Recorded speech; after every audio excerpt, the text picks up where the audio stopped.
అదే RTV app వార్తల్ని క్షణాల్లో చదివే అవకాశం ఉంటుంది. ఒక న్యూస్ పేపర్, ఒక టెలివిజన్ ఛానల్ మీ చేతుల్లో ఎప్పుడూ ఉంటాయి. పవన్ కళ్యాణ్ మీద అభిమానంతోటి జనసేన పార్టీ సిద్ధాంతాలతోటి ఆకర్షితులై పార్టీలో అంచెలంచెలు ఎదిగి రాష్ట్ర స్థాయి నాయకురాలుగా ఎదిగినటువంటి రాయపాటి అరుణపై గత రాత్రి కొంతమంది అయితే వ్యక్తులు దాడి చేయడం కూడా జరిగింది. ఆ దాడిలో ఆమె పూర్తిగా అయితే తప్పించుకున్నప్పటికీ కూడా తీవ్ర లోతు గాయాలయ్యని చెప్పేసి కూడా చెబుతున్నారు. దానికి సంబంధించి గత రాత్రి హాస్పిటల్ కూడా వెళ్ళి చికిత్స కూడా చేయించుకోవడం జరిగింది. ఇప్పుడు అసలు జరిగిన సంఘటనపై ఎవరు చేశారు, అసలు ఎందుకు జరిగింది, దీనిపై మనతో మాట్లాడేదాని కోసం కూడా మనతో పాటు ఉన్నారు రాయపట్ట వారు మాట్లాడి తెలుసుకుందాం. చెప్పండి మేడం, మీరు రాష్ట్ర స్థాయి నాయకురాలు జనసేన పార్టీ నుంచి ఉన్నారు. ఎన్నికలకు 2024 ఎన్నికలకు కొద్ది సమయం ముందు జరిగిన ఈ సంఘటన అంటే ఎవరు చేయించారు, లేకపోతే ఎందుకు జరిగింది అనేది మీ ద్వారా తెలియచేయండి. ఎవరు చేయించారు అనేది నాకు తెలీదు. బట్ చేసిన వాళ్ళైతే ప్రకాశం జిల్లాలో జిల్లా స్థాయి పదవుల్లో, ఒంగోలు నగర స్థాయి పదవుల్లో ఉన్న వాళ్ళే చేశారు జనసేన పార్టీ నుంచి. వాంటెడ్గా ఇది కావాలనే స్కెచ్ వేశారని చెప్పేసి తర్వాత అర్థమైంది. మొత్తం సీన్ అంతా రికవరీ ఒకసారి చేసుకుంటే, నాతో పాటు ఎప్పుడు నేను బయటికి వెళ్ళినా ఎవరో ఒకళ్ళ పిల్లల్ని సెక్యూరిటీ తీసుకెళ్తాను నేను. నాకు బయట అంతా ఫోటోల కోసం ఎగబడుతూ ఉంటారు కాబట్టి తెలియని వాళ్ళు అట్లా ఉంటారని ఎవరో ఒకళ్ళు తోడు తీసుకెళ్తాను. సహజంగా ఎప్పుడు ఇద్దరు ముగ్గురిని తీసుకెళ్తా కారు కనుక తీసుకుంటే రెంట్కి. నిన్న దగ్గరే కదంటే నాగులుపులపాడని బండి మీద వెళ్ళాము. నేనను చరణ్ అనే ఒక అబ్బాయి, మేమిద్దరం వెళ్ళాము. వెళ్తే నాగులుపులపాడు ప్రోగ్రామ్స్ అంతా చూసుకొని వాళ్ళు కనపర్తి దాకా వరుసగా విలేజెస్లో జెండా ఆవిష్కరణలు పెట్టారు. కనపర్తి అయిపోయింది, దాని తర్వాత అమ్మనబ్రోలు అయిపోయింది, వినోదరాయనపాలెం అయిపోయింది, దాసరివారిపాలెంలో జెండా ఆవిష్కరణ జరుగుతుంది. జిల్లా అధ్యక్షులు రియాజ్ గారు అలాగే బిఎన్ విజయ్ కుమార్ గారు అక్కడ జెండా ఆవిష్కరణ చేసి మాట్లాడుతూ ఉన్నారు. కార్లు ఎక్కువ ఉండడం మూలంగా బిఎన్ విజయ్ కుమార్ గారు కూడా వచ్చారు కాబట్టి కార్లు ఎక్కువ వచ్చాయి.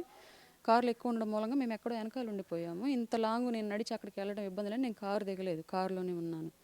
నాతో పాటు వచ్చిన అబ్బాయి కూడా ఆ కారులోనే ఉన్నాడు.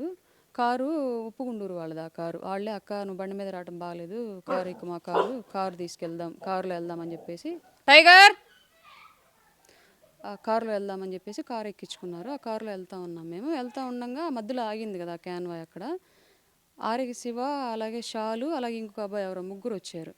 మా కారు మీద కానీ వెళ్ళారు. ముందు పైనుంచి వచ్చి మా కారు మీదకి వెళ్ళారు. నేను వాళ్ళ సైడ్ చూసి ఎవరు కూడా నవ్వాను, ఇటు వెళ్తున్నారు అన్నట్లుగా.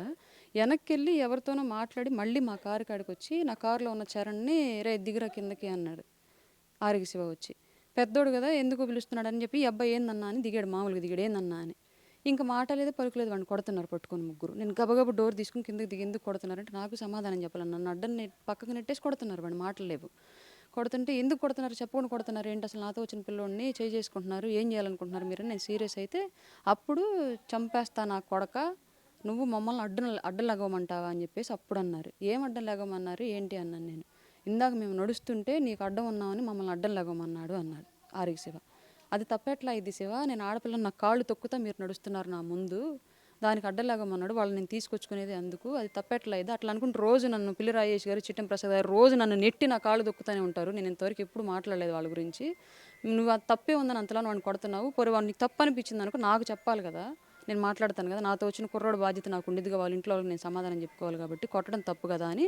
చరణ్ నువ్వు వీళ్ళు వాంటెడ్ కానీ గొడవ చేస్తున్నారు, నువ్వు పదాన్ని నేను కారు దగ్గరికి నెట్టి, ఆ పిల్లోని కారు దగ్గరికి నెట్టి లోపల డోర్ వేస్తున్నాను, డోర్ మళ్ళీ తీసి మళ్ళీ కొట్టారు వాడిని బయటికి లాగి.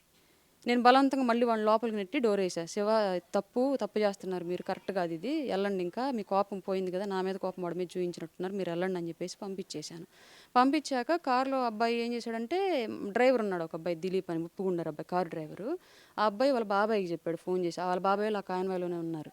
బాబాయ్ ఇట్లా అరుణ మేడంతో వచ్చిన కుర్రోడిని కారణం లేకుండా కొట్టారు, రియాజ్ అన్నతో వచ్చిన మనుషులు అంటే వాళ్ళు అసలు ఏం చెప్పలేదు, కారణం లేకుండా కొట్టారు, మేడం అడ్డం పోతే మేడం కూడా పక్కకు నెట్టి కొట్టారు, వాళ్ళు ఎందుకు కొట్టారు ఎందుకు అనుకో బాబాయ్, నా కారులో ఉన్న కొడితే ఏదైనా నాయపట్టును తగిలితే వాడికి ఏమైనా జరిగితే నాకు కదా ఇబ్బంది, తర్వాత ఇట్లా కొట్టారని చెప్పేసి వాళ్ళ బాబాయికి ఫోన్ చేసి చెప్పాడు ఆ అబ్బాయి. వాళ్ళు ఈ ఫోన్ కాల్ క్రమంలో మేము ముందుకు సాగి వెళ్ళిపోయాం, దాసరివారిపాలెం నుంచి కనపర్తి ఎంట్రన్స్ దాకా వెళ్ళిపోయాము. కనపర్తి ఎంట్రన్స్లో వాళ్ళ బాబాయ్ ఆపి ఎవరు ఎందుకు కొట్టారు, మేడంతో వచ్చిన కుర్రోని కొట్టారంట, మా ఊరు గెస్ట్గా పిలుచుకున్నామని కొట్టాల్సిన అవసరం ఏమొచ్చింది, ఆ పిల్లోడిని ఎందుకు కొట్టారు ఏందని అడుగుతుంటే వీళ్ళు ఆపిన కారు కొట్టిన వాళ్ళది కాదు, వేరే వాళ్ళది, ఆయనకి తెలియదు కదా ఎవరు కొట్టారు ఏంటనేది. ఆ కారు ఒకటి ఆపి అడుగుతూ ఉండగా వాళ్ళతో మేము ఎందుకు కొట్టాం, మేము కాదు మీరు కొట్టిన వాళ్ళని అడగండి, కొట్టిన వాళ్ళు వెనకాల ఉన్నారు చూసుకోండి అని అంటా ఉన్నారు వాళ్ళు. ఈలోపు అక్కడి నుంచి ఫస్ట్ చిట్టం ప్రసాద్, చనపతి రాంబాబు, పిల్లి రాజేషు, కళ్యాణ్ ముత్యాల, ఆరిగిసవ మొత్తం వచ్చేసారు. మొత్తం వచ్చేసి ఫస్ట్ చనపతి రాంబాబే అడిగి ఆయన మీద చేయి చేసుకున్నాడు. ఏందిరా నీకు చెప్పాలా ఏంది, మేము కొట్టింది ఏంది అని చెప్పేసి మళ్ళీ చనపతి రాంబాబు చేయి చేసుకున్నాడు ఫస్ట్. ఈ గొడవ జరుగుతున్న క్రమంలో నేను అడ్డం తీయడానికి ట్రై చేస్తుంటే ఇంక నా మీద కొట్టడానికి వచ్చారు. చనపతి రాంబాబు నా మీద కొట్టడానికి వచ్చింది ఫస్ట్. తప్పించుకున్నాక ఆమెను కొడుతున్నారు ఏంది, అసలు ఆమె మీద చేయి చేసుకుంటున్నారు, మీరు ఎంత ఇదైతే మాత్రం ఆమెను కొడతారా, మేము ఎందుకు ఊరుకుంటామని చెప్పేసి వీళ్ళు మళ్ళీ గొడవకు దిగారు. అక్కడున్న 5-6 ఆ ఊరు వాళ్ళు. వీళ్ళు మళ్ళీ ముందు వచ్చిన 8 మంది కాకుండా మళ్ళీ ఇంకొంతమందిని పిలిచారు, మళ్ళీ ఫోన్లు చేసి ఇంకా కొంతమంది మళ్ళీ వచ్చారు. మొత్తం ఒక 20 మంది పైన వచ్చారు. 20 మంది పైన వచ్చి వీళ్ళు 6 మీద కలబడ్డారు. వీళ్ళు గొడవ పడతా ఉన్న క్రమంలో నేను తప్పించే ప్రయత్నం చేస్తా ఉన్నా. కొట్టించుకుంది మేము కదా, మేము గమ్ముగానే ఉన్నాం, మీరు ఎందుకు గొడవ పడుతున్నారు, నేను పార్టీ ఆఫీస్కి చెప్పుకుంటాను, మీరు వెళ్ళండి, గొడవ పడద్దని నేను నెడతా ఉన్నాను. నెట్టేదాన్ని నన్ను అంతన ఆయన చనపతి రాంబాబు ఇట్ట గోడ పట్టుకుని వెనక్కి లాగి బూతులు ఇంకా మాల్లంజా అన్నాడు స్టార్టింగే, ఆ మాట అనేసి నీ వల్ల ఇదంతా జరుగుతుంది, జిల్లాలో ఉన్నదంతా పైకి చదువుతుంది నువ్వే, నీ కూడా ఇట్లా జరుగుతుంది, డ్రామాలు ఆడుతున్నావు, నిన్ను చంపి నూగితే కానీ మాకు ఈ దరిద్రం పోదని చెప్పేసి అంత స్ట్రైట్గా ఇట్లా గుద్ది పట్టి ఇక్కడ గుద్దాడు, నాకు లెఫ్ట్ బ్రెస్ట్ మీద గుద్దేశాడు గట్టిగా. నాకు ఇంకొకసారి గుద్దేటప్పటికి ఇంక శ్వాస తీసుకోవడం ఇబ్బంది అయిపోయి నేను ఇంకా నిలబడలేక సైడ్కి కూలబడతా ఉంటే మను అనే అబ్బాయి ఉంటాడు. మను అనే అబ్బాయి వచ్చేసి పట్టుకొని అన్న మేడం కొట్టారు, ఆయన అసలు ఉమాదంగా తొందరగా హాస్పిటల్కి తీసుకెళ్ళండి అని చెప్పేసి కేకేశాడు. సంతనూతలపాడు మండల అధ్యక్షుడు, అలాగే ఇంకొక 2 పాలెం సురేష్, ఇంకెవరో 2-3 వచ్చి నన్ను చరణ్ కారులో ఎక్కించుకొని ముందుకు తీసుకెళ్తా ఉన్నారు.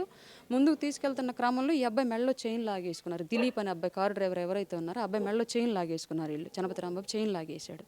ఆ చైన్ కింద పడిందేమో అని చెప్పేసి ఎత్తుక్కుంటున్న క్రమంలో వాళ్ళ బాబాయ్ ఆ అబ్బాయి వీళ్ళు ఎత్తుక్కుంటున్న క్రమంలో మళ్ళీ చిట్టెం ప్రసాద్ చనపతి రాంబాబు ఇద్దరు పక్కన తడికిలాగా ఉంది ఒకటి, తడికిది కర్ర లాగేసి ఈ జెండా కర్ర ఒకటి ఉంది, జనసేన పార్టీ జెండా పట్టుకుంటాం కదా మామూలు కర్ర, ఆ కర్ర ఈ కర్ర కలిపి ఆయన్ని కొట్టారు, వాళ్ళ బాబాయిని కొట్టారు.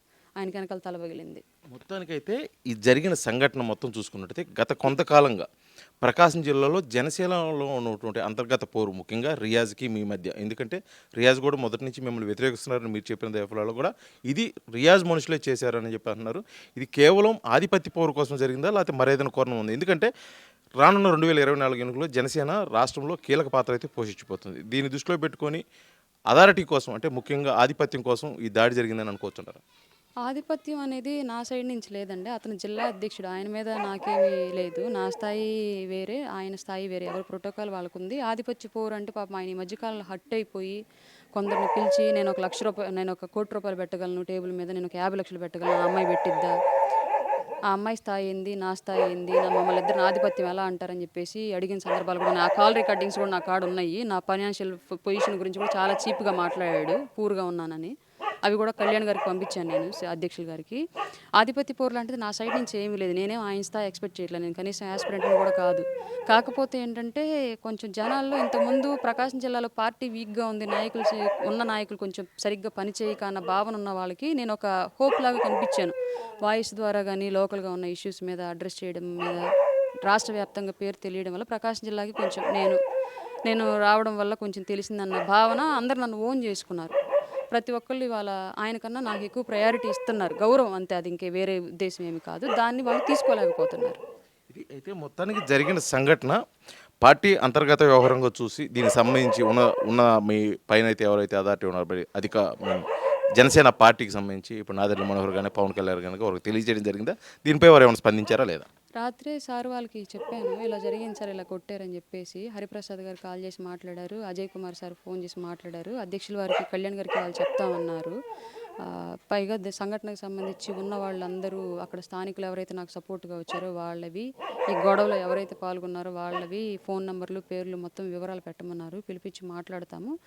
ఇది కాక మీరు లీగల్గా కూడా వెళ్ళండి, ఏం జరిగినా సరే ఆడబిడ్డ మీద చేసుకోవడం అనేది తప్పుడు విషయము. కాబట్టి సొంత పార్టీలో మహిళకి ఇట్లా రక్షణ లేకపోతే ఇంక మేము ఇబ్బంది పడ్డట్టే. కాబట్టి మీరు వెళ్ళి లీగల్గా కంప్లైంట్ ఫైల్ చేయండి, మేము మీకు లీగల్ సపోర్ట్ కూడా ఇస్తాము. అలాగే డీటెయిల్స్ పెట్టండి, పార్టీ అధిష్టానం దృష్టికి తీసుకెళ్ళి పిలిచి మాట్లాడిస్తాం అసలు విషయం ఏంటి అనేది, ఎవరైతే బాధ్యులు ఉన్నారో వాళ్ళ మీద చర్యలు తీసుకుంటామని చెప్పేసి రాత్రి నాకు ఫోన్ చేసి చెప్పారండి. అంటే బాధితురాలుగా మీరైతే బాధింపబడ్డారు సొంత పార్టీ అభ్యర్థుల నుంచే, కానీ మీ సైడ్ నుంచి మీరు న్యాయ పోరాటంతో పాటు మీరు పార్టీ అధ్యక్షుల వారి నుంచి మీరు ఎటువంటి న్యాయం కోరుకుంటున్నారు? అధ్యక్షుల వారి నుంచి నేను ప్రత్యేకించి న్యాయం కోరుకునేది ఏమీ లేదు. ఆయన ఎప్పుడు నాకు సపోర్ట్గానే ఉన్నారు. ఏ విషయం అని ఆయన దృష్టికి వెళ్తే ప్రతిసారి ఆయన నాకు మద్దతుగానే నిలబడ్డారు. ఒక ఆడపిల్లగా నాకు ఒక అన్నగా ఎంత నిలబడాలో అంత నిలబడ్డారు కళ్యాణ్ గారు. ఈ విషయంలో కూడా ఆయన నిలబడతారు. నాకు 2 నెలల క్రితమే నేను ఆయనకి చెప్పాను, ఇలా జిల్లాలో ఇలా జరుగుతుంది నా మీద అని చెప్పేసి చెప్తే, ఈ ఒక్క 2 నెలలు ఓపిక పట్టమ్మా, ఎలక్షన్ తర్వాత మనం మాట్లాడదాం ఈ విషయం గురించి అని చెప్పారు నాకు. ఈ 2 నెలల్లోనే వీళ్ళు ఆపబట్టుకోలేక ఇట్లా గొడవ చేసి బహిరంగంగానే బజారుకి వేశారు విషయము. కాబట్టి కళ్యాణ్ గారికి తెలుసు, ఆ విషయం మాట్లాడతారు డెఫినెట్గా ఆయన. నిన్న జరిగిన ఈ సంఘటన మీద మీరు న్యాయపోవటం అంటే ఏదైనా పోలీసులకి ఫిర్యాదు చేయడం కానీ ఏదైనా చేశారా? దానికి సంబంధించి ముందుకు ఏ విధంగా వెళ్ళబోతున్నారు? రాత్రి ఆల్రెడీ మేము హాస్పిటల్లో జాయిన్ అయ్యాం కాబట్టి దెబ్బలు తగిలి అక్కడి నుంచే కంప్లైంట్ ఫైల్ అయిందండి. నాకు జరిగిన సంఘటన అలాగే నన్ను ఏం మాట్లాడారు మొత్తం చెప్పాను నేను. వాళ్ళు కంప్లైంట్ రాసుకున్నారు. ఇప్పుడు ఆల్రెడీ నాగులపాడు స్టేషన్ దగ్గర 10 గంటలకి ఒకసారి రమ్మని కూడా కాల్ వచ్చింది. 10 గంటలకు అక్కడికి వెళ్ళి ఎఫ్ఐఆర్ ఫైల్ చేయించి వస్తానండి. ఇది మొత్తానికైతే జనసేనలో ఉన్నటువంటి అంతర్గత పోరైతే నిన్న రాత్రి అయితే బయటికి రావడం కూడా జరిగింది. ముఖ్యంగా కావాలని చెప్పేసి రాజకీయంగా ఎదుగుతున్న నాపై కావాలని చెప్పేసి ఈ దాడులు చేయడం, దీనిపై అయితే నేను జనసేన అధిష్టానానికి కూడా నేను తెలియజేయడం జరిగింది. దాని తదుపరి చర్యలు ఏ విధంగా ఉండబోతున్నాయో పార్టీ పరంగా, అదేవిధంగా నేనైతే న్యాయ పోరాటానికి సిద్ధంగా ఉన్నాను. జరిగిన సంఘటనలో అయితే బాధింపబడిన తరఫున అయితే నేనైతే పూర్తి స్థాయిలో అయితే నేను న్యాయ పోరాటానికి చేస్తానని చెప్పేసి కూడా రాయపేట అరుణ అయితే మనకు తెలియజేస్తున్నారు. వీడియో జర్నలిస్ట్ లక్ష్మితో శ్రీనివాస్, RTV, ఒంగోలు, ప్రకాశం జిల్లా.